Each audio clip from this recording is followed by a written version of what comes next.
Bismillahirrahmanirrahim. Kesemua perkara ini, yakni kisah yang berlaku pada Khalifah Umar bin Khattab radhiyallahu anhu dan Ali bin Abi Talib karramallahu wajhah, yang memerintah dengan adil, berpegang pada syariat Allah, kerana pemerintah berdasarkan akidah, yakni iman yang benar, iaitulah Islam. Dan terdapat keistimewaan di antaranya ialah yang pertama, Rabbani, yakni bersifat kepatuhan kepada Tuhan. Dari segi sumber dan matlamat, maksudnya segala dasar peraturan hukum dan syariat, dan cara pelaksanaannya mestilah datangnya dari din Allah, iaitulah Islam. Sama ada secara nas yang dinyatakan secara berterang-terangan dan tafsil, atau secara umum dan ijmal, ataupun tidak ada nas tetapi tetap termasuk di dalam perkara membawa maslahat dan menolak mudarat. Tidak diizinkan kepada pemerintah mengadakan sesuatu dalam perkara yang tidak diizin oleh Allah, kerana menurut akidah beriman kepada Allah itu, mestilah beriman kepada zat dan sifatnya Allah yang maha suci dari segala kekurangan. Dia mengetahui dan bijaksana dalam semua perkara, termasuklah hukumnya, yakni hukum Allah yang menyatakan berkenaan khilafah, berkenaan politik, memerintah negara dan mentadbirnya. Dan berhubung juga dengan beriman kepada Rasul,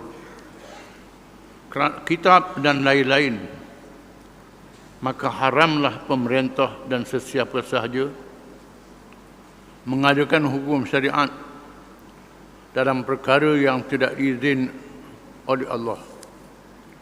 Firman Allah Ta'ala, "Ala ya'lamu man khalaqa wa huwa al-latiful khabir." Surah Al-Mulk ayat 14. Artinya, apakah yang mencipta itu, yakni Tuhan Allah Ta'ala yang menjadikan alam itu, tidak mengetahui, dan dia maha halus lagi maha mengetahui segala-galanya. Sifat yang pertama bagi kerajaan Islam ialah Rabbani, yakni bersifat kepatuhan kepada Tuhan, yang disebut dalam ilmu akidah tauhid rububiyah, yang disebut dalam surah Fatihah yang dibaca oleh orang Islam pada tiap-tiap rakaat sembahyang, Alhamdulillahi Rabbil Alamin. Segala puji bagi Allah. Allah ialah Tuhan satu-satunya yang bernama dan sifat yang layak baginya, yang wajib diabdikan diri kepadanya. Rabbil Alamin, dialah Tuhan yang menjadikan alam dan peraturan-peraturan bagi alam. Bukan sahaja Allah menjadikan alam, Allah juga menjadikan peraturan-peraturan bagi alam. Semua makhluk yang ada dalam alam ini ada peraturan masing-masing. Makhluk di langit ada peraturannya, makhluk di bumi ada peraturannya, malaikat ada peraturannya, bintang-bintang cakrawala di langit yang banyak seperti pasir tak berlaga dalam perjalanannya kerana mengikut ketetapan Allah Ta'ala. Langit yang besar berkali ganda berapa juta kali ganda dua bumi ini patuh pada Allah Ta'ala. Malaikat, makhluk yang gaib, berada dalam alam rohani, ada perkataannya, la ya'suna Allah ma amarahum wa yaf'aluna ma yu'marun. Mereka itu tidak sekali-kali derhakakan Allah, apa-apa sahaja yang Allah perintah pada mereka, dan mereka buat apa sahaja yang disuruh mereka buat. Ini sifat malaikat, tidak ada nafsu, tidak ada derhaka pada malaikat. Ini sifat semula jadi. Washabil musakhkhari bainas samai wal ard, dan awan-awan di langit yang diperintah di antara langit dan bumi. Awan yang terkandung dalamnya air-air yang banyak. Banyaknya air itu bila turun hujan tenggelam. Negeri, benua boleh tenggelam, banjir. Berapa banyak air dia tak jatuh, malaikat yang perintah Allah Ta'ala. Dan bergerak ke mana pergi, turun di mana, banyak mana, diperintah oleh Allah Ta'ala. Awan di langit. Begitulah juga makhluk yang ada di bumi.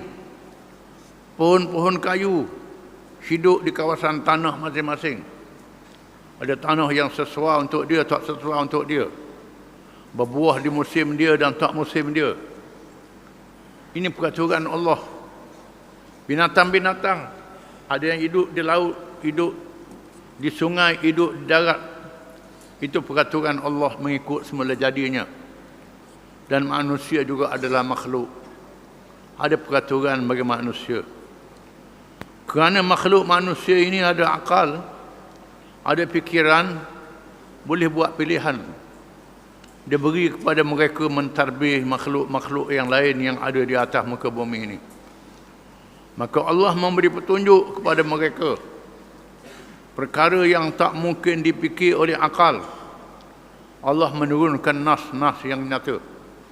Semayang dan rakaatnya, perbuatan sembahyangnya, perbuatan puasanya, dinyatakan nas-nas yang nyata dalam Quran dan hadis Nabi SAW. Jangan pandai-pandai buat reka, semayang batin itu gini, itu sesat. Mesti ikut Quran, ikut hadis yang diwahyukan oleh Allah pada Nabi-Nabi dan Rasul-Rasul. Kalau ada orang bawa ilmu pelik, itu sesat. Bukan tinggi, sesat, bodoh, gila. Ini tak betul, salah. Banyak orang suka ikut ilmu-ilmu pelik ni. Orang bodoh bawa ilmu pelik ni. Banyak orang terpengaruh dengan bodoh, ambil senang. Manusia jadi binatang, ikut hawa nafsu, rosak. Ni kena faham. Ada halal dan haram yang Tuhan tetapkan. Ini dinaskan. Rukun-rukun yang nyata dalam pemerintahan negara, hukum jenayah, hudud qisas dan lain-lain lagi yang berkait dengan ekonomi. Diharamkan riba, dihalalkan jual beli dengan lapangan yang luas. Ada nas yang terang, yang nyata, ada nas yang umum. Yang umum, mesyuarat wa umruhum syura bainahum. Urusan mereka bermesyuarat sesama mereka. Wasyawirhum fil amri, wahai Muhammad, bermesyuarat dengan sahabat-sahabat kamu. Mesyuarat, Allah Ta'ala tak sebut berapa orang ahli mesyuarat. Macam mana cara mesyuarat, susunan mesyuarat, agenda mesyuarat, tak sebut dalam Quran. Ada perkara yang umum, perkara yang baik dihalalkan, yang tak baik diharamkan. Tidak disenarakan binatang ni, tahi ayam, tahi itik, tahi kubah, sesa sebut dalam Quran. Tidak begitu. Ni nak sebut sesa. Ada perangai begitu. Ini tak betul. Semua keji diharamkan, yang baik dihalalkan. Ini ada benda yang umum. Ada perkara yang didiamkan, yang tak ada nas. Dalam dunia hari ini, dalam masalah politik, ada ideologi. Ideologi ini ialah cara pemerintahan negara mengikut akal manusia. Itu ideologi. Demokrasi barat, ekonomi liberal, kapitalisme, komunisme, sosialisme. Ini ideologi, teori, rekaan manusia.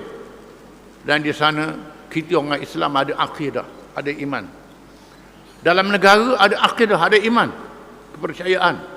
Rabbani berkait dengan percaya pada Tuhan, percaya pada hari akhirat, pada Rasul, pada kitab, percaya. Dengan sebab itu Khulafa Ar-Rasyidin, Sayyidina Abu Bakar bila dilantik menjadi pemerintah, sebaik saja dilantik jadi pemerintah, apa kata Abu Bakar? Ati'uni ma ata'tullah wa rasulah, fa idza asaitullah wa rasulahu fala ta'ata li alaikum. Taat kepada aku selagi aku taat kepada Allah dan Rasul. Kalau aku tidak taat kepada Allah dan Rasul, jangan taat kepada aku. Sayyidina Umar berucap, "Idza ra'aitum fiyya wajajan falyuqawwimhu." Bila kamu tengok aku terpesong, perbetulkan aku, kata Sayyidina Umar. Oleh kerana Abu Bakar, Umar, dua orang khalifah ni terlalu sibuk dengan urusan negara. Mereka tidak hafal ayat-ayat Quran, tak hafal Quran. Maka bila ada apa-apa masalah, dia cari dalam Quran. Dalam Quran. Cari dalam hadis. Kalau tak berjumpa, dia kumpul orang ramai di masjid ataupun pada hari Jumaat. Dia berucap pada orang ramai ada satu masalah. Adakah masalah ini mana-mana ayat Quran? Adakah kamu ingat ayat Quran? Di kana di sana ada sahabat-sahabat yang hafal Quran. Khususnya sahabat yang muda-muda, yang tidak sibuk dengan peperangan, yang duduk mengaji. Ini hafal Quran, yang hafal Quran. Adakah kamu yang hafal mana-mana ayat Quran? Tak ada. Kalau tak ada, adakah kamu yang ingat mana-mana sabda Nabi dalam perkara ini? Dia tanya. Kalau tak ada, maka dia berijtihad. Berijtihad yakni menggunakan akal, mengikut kaedah, mengambil yang manfaat, menolak yang mudarat. Ini khulafah, pemerintah Islam. Begitu. Bila Nabi nak hantar Mu'ad bin Jabal radhiyallahu anhu ke negeri Yaman, nak latih jadi gubernur Yaman, Nabi tanya Mu'ad, bima taqdi, dengan apa kamu nak hukum? Mu'ad kata, bi kitabillah, dengan kitab Allah. Kalau tak ada kitab Allah, bi sunnati Rasulillah, dengan sunnah Rasulullah. Kalau tak ada dalam sunnah Rasulullah, Mu'ad kata, ajtahidu wa la alu, aku berijtihad, saya berijtihad dan saya tidak menyeleweng, kata Mu'ad bin Jabal. Ini sifat pemerintahan Islam yang bersifat Rabbani, percaya pada Tuhan, menerima hukuman Tuhan, perintah Tuhan, percaya pada dosa pahala, dan percaya ada perhitungan amal di hari akhirat. Firman Allah Ta'ala, am lahum syuraka syara'u lahum minad din ma lam ya'zam bihillah, surah Asy-Syura ayat 21. Artinya, apakah mereka mempunyai sembahan-sembahan selain Allah ataupun yang lain daripada Allah, yang disembah itu mensyariatkan kepada mereka apa yang tidak diizinkan oleh Allah? Adakah di sana manusia pemimpin yang mengadakan undang-undang sendiri dalam perkara yang tidak diizin oleh Allah Ta'ala, mempunyai sekutu-sekutu yang lain daripada Allah, dengan makna di sana ada hukum Allah yang Tuhan tetap. Jangan pakai hukum sendiri, hukum akal. Padri-padri dalam Kristian mereka hukum sendiri. Yang halal diharamkan, yang haram dihalalkan. Ahli-ahli parlimen dalam negara demokrasi barat mengikut pengutusan suara. Siapa dia setuju arak halal, sila kat tangan. Ramai kat tangan setuju, jadi halal. Ini pakai suara ramai. Tidak boleh dan perkara itu ditetapkan oleh Allah Ta'ala. Kecuali dalam perkara yang tidak ada nas, maka boleh menggunakan pengutusan suara. Itu boleh. Kadang-kadang seorang pemimpin melihat hujah yang lebih kuat, maka dia ambil hujah yang lebih kuat. Hujah yang lebih kuat, dipakai hujah yang lebih kuat. Mana lebih kuat, dipakai hujah lebih kuat. Macam Sayyidina Abu Bakar dalam beberapa masalah. dia pakai hujah yang paling kuat. Hujah yang paling kuat dia pakai. Walaupun orang ramai kata hujah begini, tapi dia melihat hujah ni lebih kuat. Walaupun seorang, dua, tiga orang bagi pendapat. Yang lebih tajam akalnya dia pakai. Pandangan yang lebih tajam akalnya dalam perkara yang orang ramai tidak tahu. Ini cara yang ditunjuk, iaitulah pemerintahan yang bersifat Rabbani. Adapun maksud dari segi matlamat ialah bahawa segala yang dilakukan itu kerana Allah. Kerana Allah, bukan kerana lain. Sehingga mengikatkan hubungan yang erat di antara hamba dengan Allah. Mengenalnya sepenuh ma'rifah. Ma'rifah makna mengenal. Kenal Allah Ta'ala dengan ilmu pengetahuan. Ada orang dia ma'rifah ni wasdak cakap yang ma'rifah. Hakikat ma'rifah. Apa makna? Tak tahu. Aku henti dah ma'rifah. Datang apa? Pandai sebut je, makna tak tahu. Makna tak tahu. Makrifah dia makna pengetahuan dalam perkara Allah, pengetahuan tentang Allah Ta'ala, sifat-sifatnya yang disebut dalam Quran dan hadis Nabi SAW. Dan bertakwa, yakni patuh perintah Allah Ta'ala, meninggalkan larangannya kepadanya dengan sebenar-benar takwa. Wa ma kana li mu'minin wala mu'minah idza qada Allah wa rasuluhu amra an yakuna lahumul khiyaratu min amrihim wa man ya'si Allah wa rasulahu faqad dhalla dhalalan mubina. Suratul Ahzab ayat 36. Artinya, dan tidak patut bagi seseorang lelaki yang beriman dan perempuan yang beriman apabila Allah dan Rasulnya telah menetapkan sesuatu ketetapan, ada bagi mereka pilihan yang lain tentang urusan mereka, dan barang siapa menderhakai Allah dan Rasulnya, maka sesungguhnya dia telah sesat dengan kesesatan yang nyata. Walaupun sebab nuzul ayat ini berkait dengan pribadi Nabi SAW yang sangat memalukan Nabi.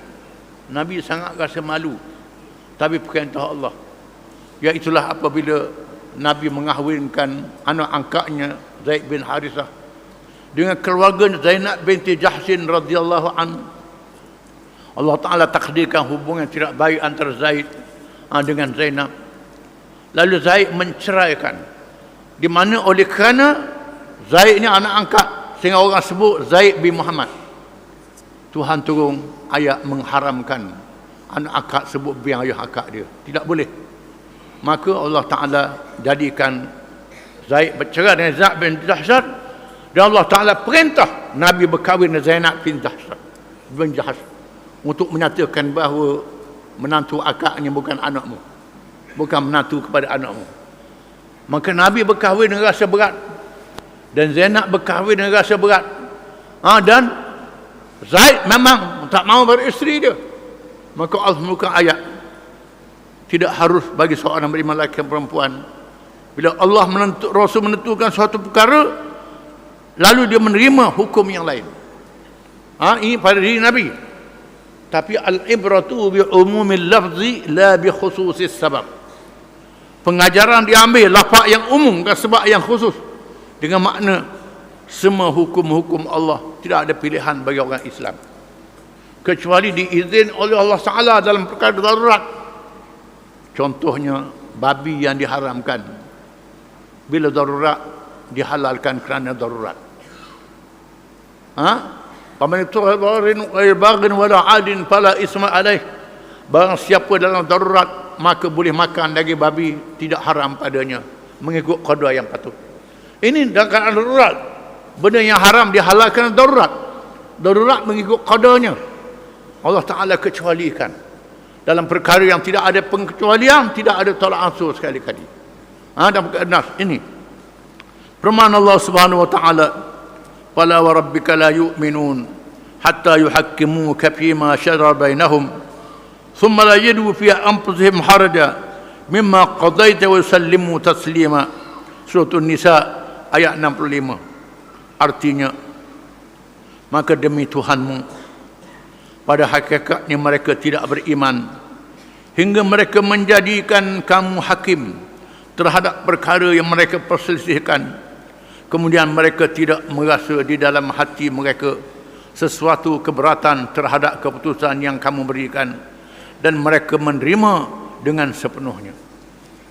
Di antara sifat orang beriman, menerima hukum Nabi SAW, walaupun terhadap dirinya sendiri tidak ada syok, tidak ada ragu. Seorang sahabat yang benar-benar beriman pakai cuci mah depan Nabi. Nabi kata tu haram. Nabi pegang selepor cuci mah tu daripada jari dia. Ini tidak boleh. Nabi larang, haram. Ini neraka, haram. Nabi cabut cuci mah daripada jari dia. Nabi lepor dia tu. Dan dia senyap dak kata-kata. Bila Nabi berundur, lalu kawan dia kata, ambil mula. Ambil mula beri ke bini mu. Apa salahnya? Tak ambil. Aku tak ambil. Tak nak ambil. Nabi dah lempar. Tak ambil. Ini iman. Iman dalam diri dia. Begitu sekali walaupun boleh ambil. Ini kena warok. Ini warok sungguh. Ini warok. Pada hadap apa dia ambil. Dia ambil cuci mah tu buat balik ke bini dia. Tak ada masalah. Tapi kena warok. Ini warok ni begitu. Bukan warok ni tunduk jalan. Capok piti terekam selalu. Tu bukan warok tu. Warok tunjuk korang je. Ini siapa begitu sekali tidak menjual diri dengan dunia. Ini makna warok. Seorang sahabat begitu sekali. Seorang sahabat yang berkelahi, berbalah dalam masalah tanah. Lalu bercara depan Nabi. Nabi kata, aku hukum apa yang zahir. Aku dengar hujah dua pihak. Mana-mana yang kuat hujahnya, aku menangkan dia. Barang siapa yang salah, yang tak betul, dia menang dengan sebab hujah. Bukan dengan sebab dia betul, dengan sebab hujah dia, dengan sebab lawyer dia pandai, dengan sebab hujah dia. Aku beri ke dia. Maka apa aku beri itu adalah api neraka yang dia makan. Nabi kata. Lalu sahabat dia kata, saya tak mahu beri kawan saya lah. Hak ni kata, saya tak nak beri kawan saya lah. Dua-dua dia tak nak berlaku. Sampai begitu sekali. Beri dia, saya tak mahu. Beri dia, saya tak mahu. Ini warak. Patuh. Nabi kata, suluh damaikan antara dua ni. Damai antara dua ni. Maka didamaikan antara dua ni. Nabi sebut dalam hadis, ada seorang di kalangan umat sebelum aku jual tanah pada sahabat dia. Lalu sahabat dia beli tanah. Dia cakut-cakut tanah ada payang mah. Payang mah. Payang ada mah di dalam. Lalu dia bawa payang tu pergi kat tuan tanah. Ni ambil ni mahmu. Tuan tu kata, aku jual dah tanah aku kan. Aku jual tanah aku sekali dengan payang dah. Dah aku beli tanah je, aku dah beli payang. Ambil payang kamu. Dah aku jual sini. Balah tambuh, bukan balah nak. Ini warak. Ini makna warak sungguh. Akhirnya hakim selesaikan. Mu ada anak dah, ada anak lelaki, ada anak puang. Kahwin. Mu besar dua ni berikan anak. Itu penyelesaian. Nabi sebut dalam hadis. Itu makna warak. Ada orang munafik bercara depan Nabi. Kalau dia tak betul. Kalau dia tak betul, dia tak puas hati. Tak puas hati dengan Nabi jadi hakim. Tak puas dengan hukum Allah Ta'ala. Dia mengaku dia Islam. Tak puas hati jumpa dengan Sayyidina Abu Bakar. Sayyidina Abu Bakar kata, Rasulullah dah putus dah kan? Aku tak boleh buat apa. Rasulullah dah putus kan? Dah putus dah. Akhirnya dia mau Sayyidina Umar. Dia mau Sayyidina Umar. Ni Rasulullah buat hukuman mungkin aku tak puas hati. Rasulullah dah hukum dah. Hukum dah. Hukum dah. Nasi nanti dia Sayyidina Umar kata. Masuk dalam rumah ambil pedang. Baru lari. Ini kerana tak puas hati dengan hukum Allah Ta'ala. Ini orang munafik. Di mana mereka yang beriman puas hati dengan hukum Allah dan Rasul. Walau kena atas diri dia sendiri. Dalam satu riwayat, Sayyidina Umar membaca khutbah, menyampaikan ucapan. Bangun seorang perempuan menegur Sayyidina Umar, wahai Amirul Mukminin, Ini tak betul kerana ayat Quran mengatakan demikian. Baca ayat Quran. Lalu Sayyidina Umar kata, asabatil mar'ah wa akhta Umar. Perempuan betul, Umar salah, kata Sayyidina Umar. Perempuan tak betul, Umar salah. Ini pemerintah yang bersifat Rabbani, ketuhanan. Yang kedua, keadilan ilahi yang mutlak. Kalau bukan Allah dan Rasulnya yang paling adil, maka siapakah lagi yang paling adil?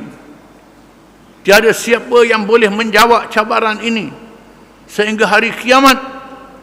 Dengan tegaknya khilafah, maka tegaklah hukum Allah di dalam masyarakat dan negara.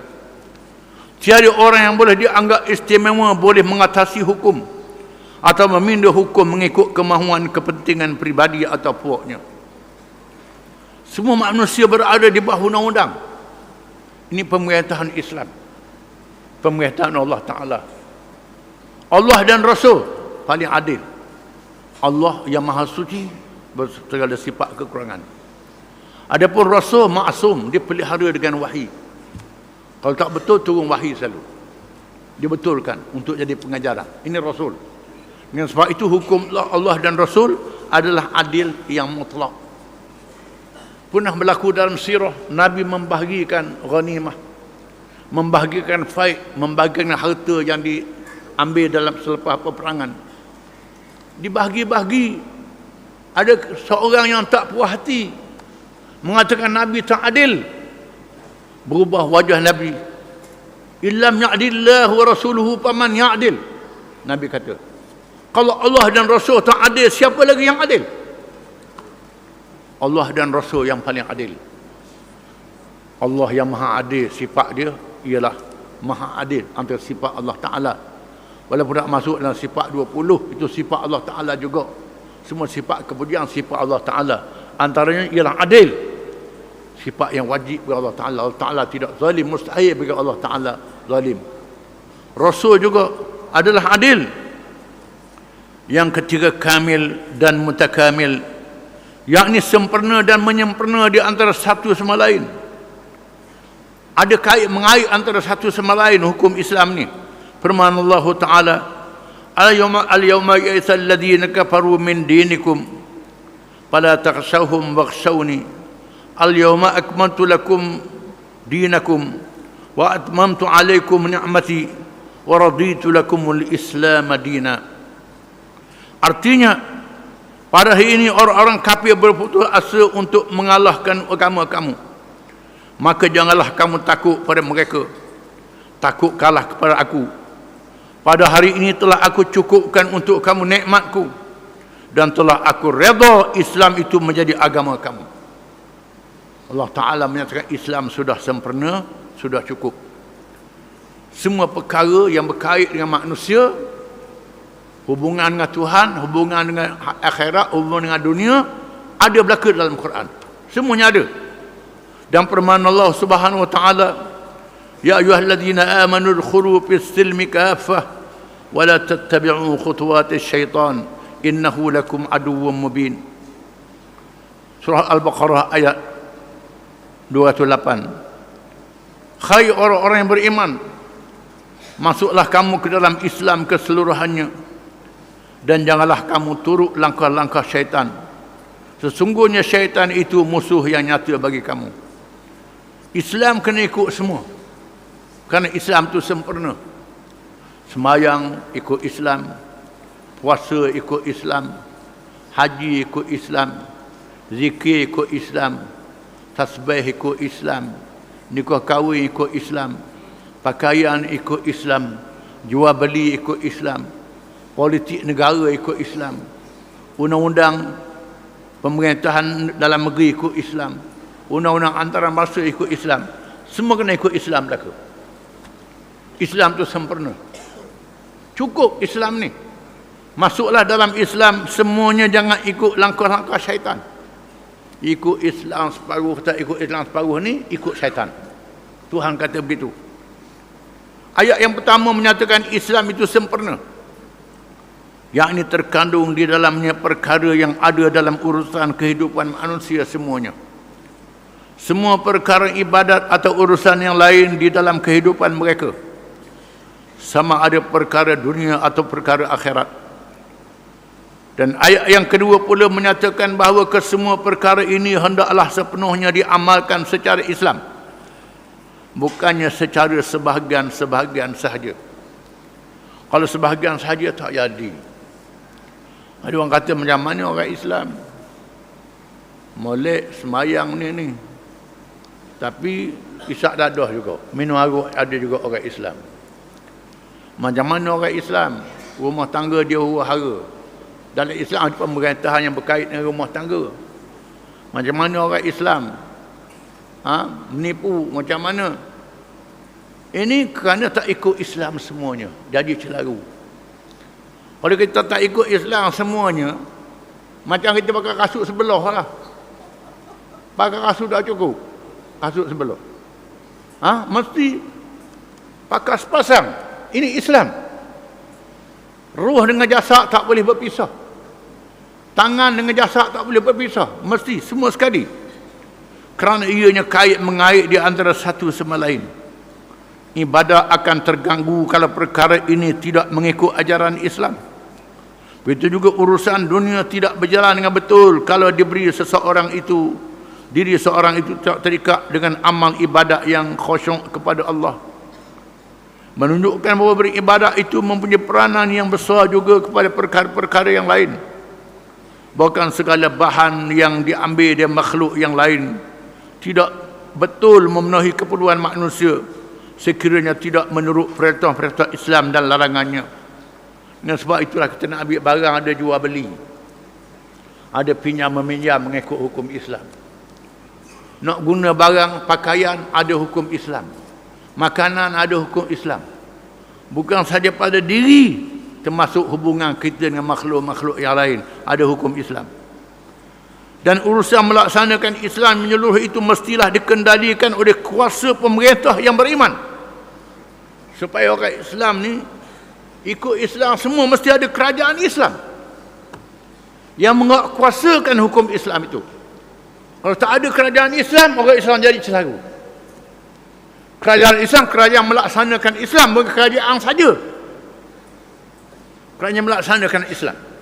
Sayyidina Uthman kata, Inna Allah yaza'u bis sultan ma la yaza'u bil Quran.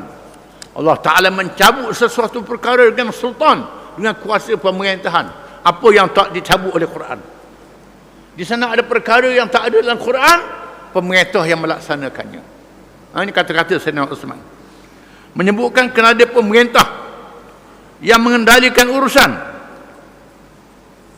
mengawasi pelaksanaan di kalangan semua peringkat umat Islam dan menegakkan Islam pada seluruh manusia. Firman Allah Subhanahu wa taala, alladzina immakkannahum fil ard aqamus salah wa atawuz zakah wa amaru bil ma'ruf wa nahaw 'anil munkar walillahi 'aqibatul umur. Suratul Hajj ayat 41. Artinya orang-orang yang jika kami teguhkan kedudukan mereka di muka bumi, berkuasa memerintah, orang jadi pemerintah, yang jadi kerajaan, jadi pemimpin, memerintah negara, mereka mendirikan semayang, mesti orang tu semayang. Orang yang ada hubungan dengan Tuhan, barulah boleh merintah Islam sungguh. Menunaikan zakat, melaksanakan ekonomi yang adil. Tu'khadu min aghniyaihim wa turaddu ila fuqaraihim. Diambil pada mereka yang berada, diagih pada mereka yang tidak berada. Ekonomi yang adil.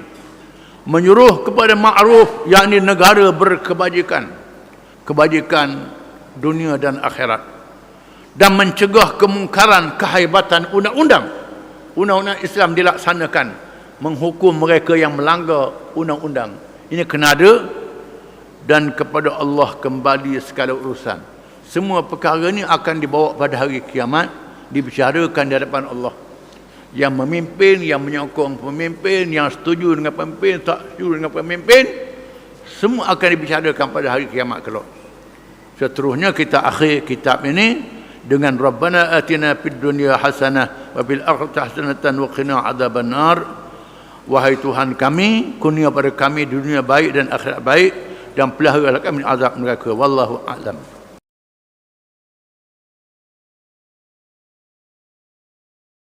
Bismillahirrahmanirrahim. Memilih utusan.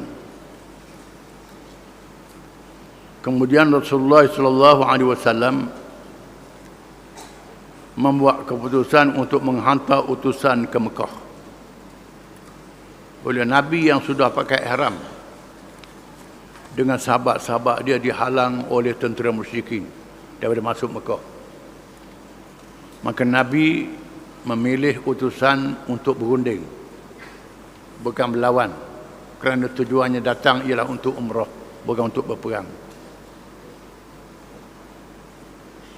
Untuk menyatakan tujuan kedatangannya, lalu dipanggil Umar bin Al-Khattab radhiyallahu anhu untuk diutus ke Mekah bagi menemui pemimpin-pemimpin musyrikin.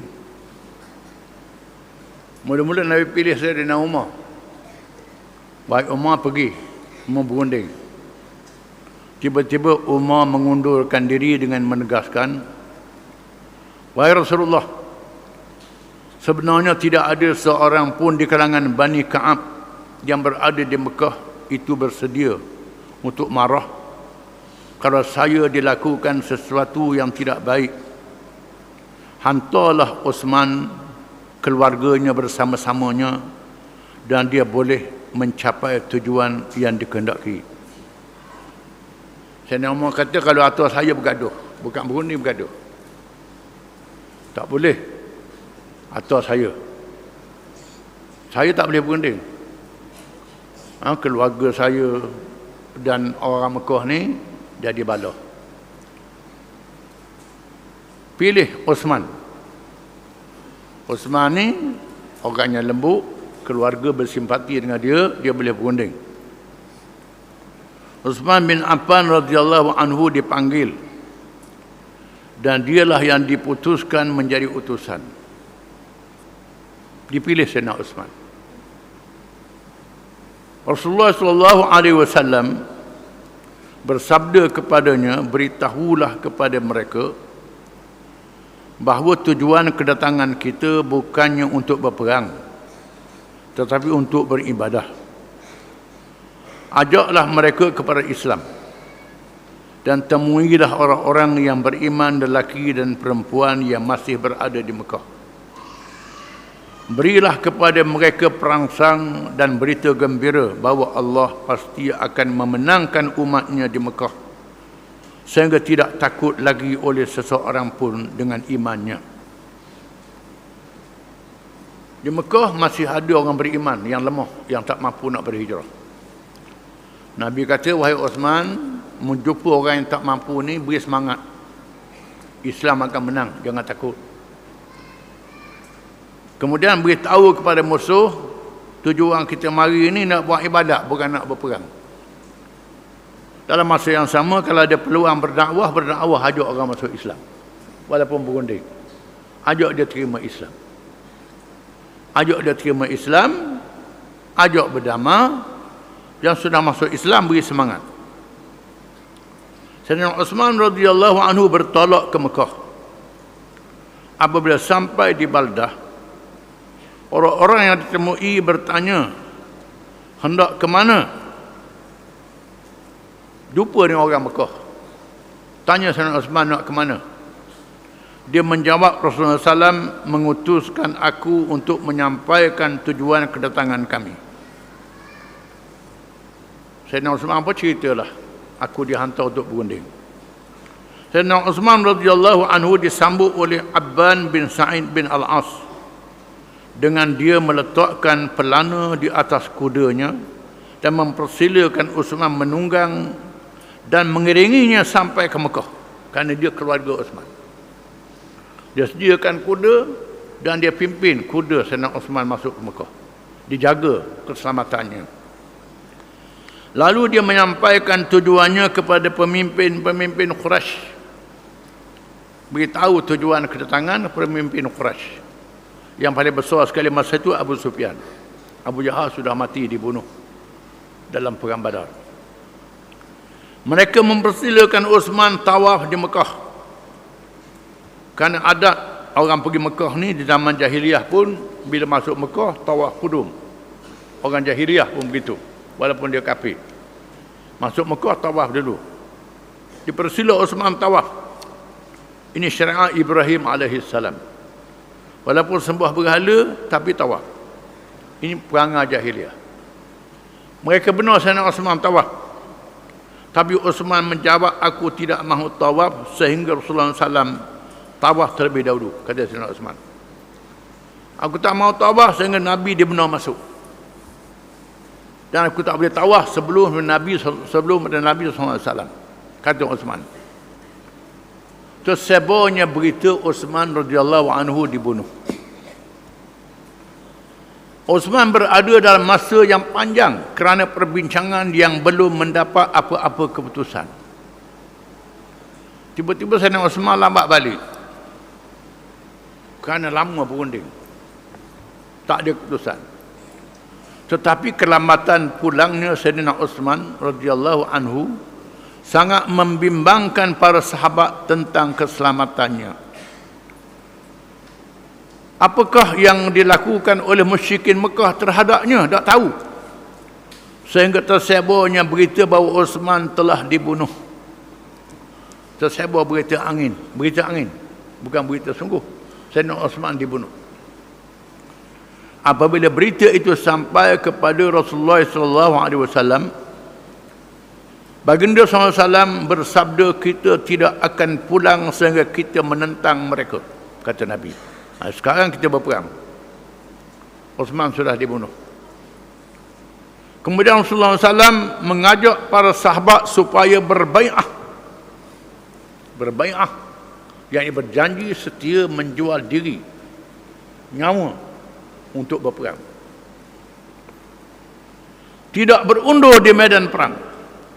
Dan ada pula beberapa orang yang berbai'ah untuk mati. Ada beberapa orang sahabat bukan berbai'ah untuk tak undur, untuk mati. Bersedia untuk mati.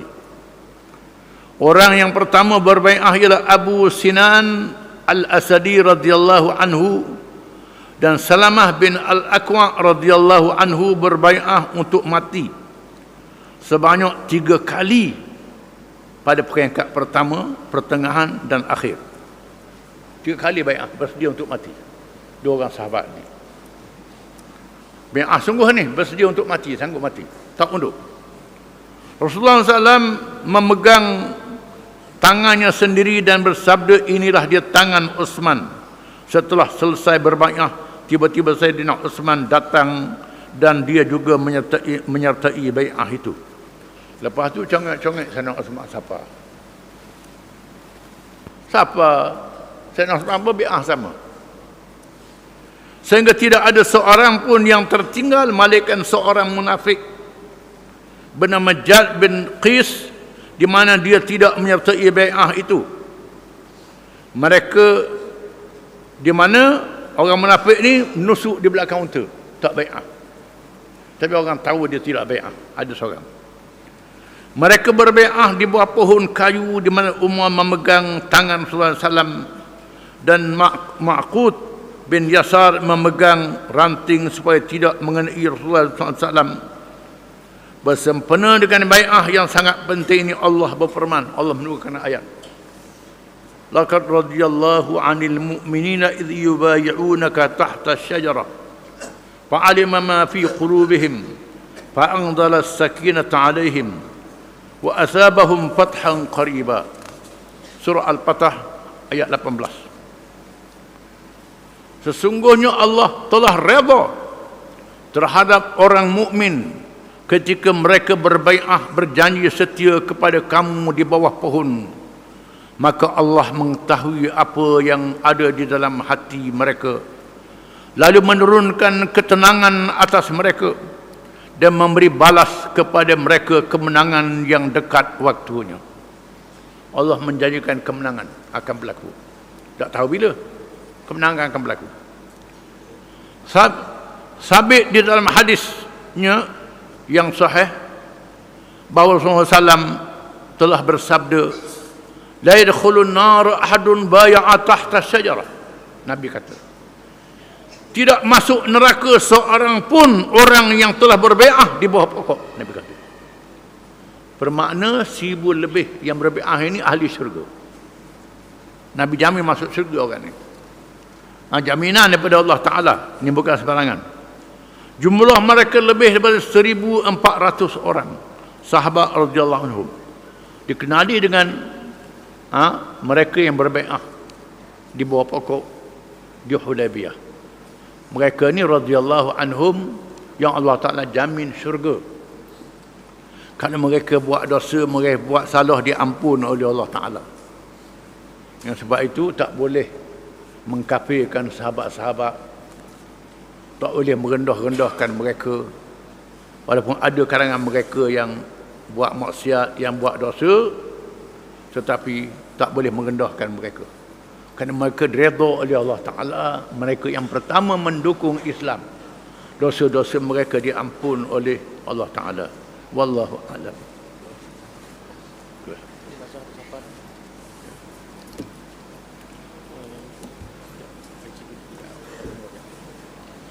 InsyaAllah kita